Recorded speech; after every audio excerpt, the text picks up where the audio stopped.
12-13 পাতা form fill up করতে হবে, বাপরে বাপ। আমি মনে হচ্ছে পাবো না, মনে হচ্ছে স্ক্যাম আছে। পরিবারের প্রত্যেকের ব্যাংক ডিটেলস দিতে হবে, জমির দলিল দিতে হবে। সরকার সব জমিগুলো নিয়ে নেবে, ব্যাংকে থেকে টাকা যা আছে সব তুলে নেবে, পুরো দেউলিয়া করে ছেড়ে দেবে। আমি বাবা করবো না 3,000 টাকার জন্য।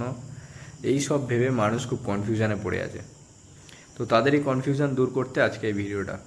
তো দেখুন, আমাদের বর্তমানে যে উপমুখ্যমন্ত্রী অগ্নিমিত্রা পাল, উনি স্বয়ং বলেছেন যে তেমন কোনো ব্যাপার নয়, এর ওপর ভিত্তি করে এই যে ডেটাগুলো নেওয়া হচ্ছে।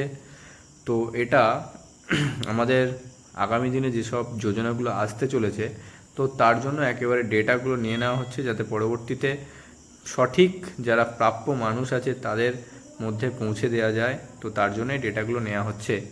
তো অসুবিধা হচ্ছে, অসুবিধা হওয়ার কথা নয়, কিন্তু হয়তো 11-12 পাতা দেখে মনে হচ্ছে যে আমি কি করে ফিল আপ করবো। তো আমরা চেষ্টা করছি সেটাকে যদি ইজিয়ার করা যায়, কারণ আলটিমেটলি দেখুন, এটা 11-12 পাতার যে ইনফরমেশন, সেই ইনফরমেশন দিলেই যে আপনি অন্নপূর্ণার ভাণ্ডার পাবেন সেটা কিন্তু নয়।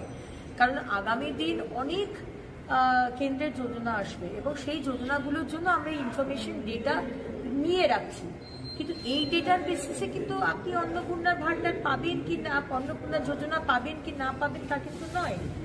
সুতরাং একটা জিনিস বলুন, যে যোগ্য নয় সে যদি পায়, আপনার হকের টাকাটা যদি অন্য কেউ নিয়ে চলে যায়, তো এটা তো ঠিক নয় না। তো যার জন্যে এই সিস্টেম একটু একটু টাফ লাগছে, একটু কমপ্লিকেটেড মনে হচ্ছে, কিন্তু এরকম কমপ্লিকেটেড কিছু নয়।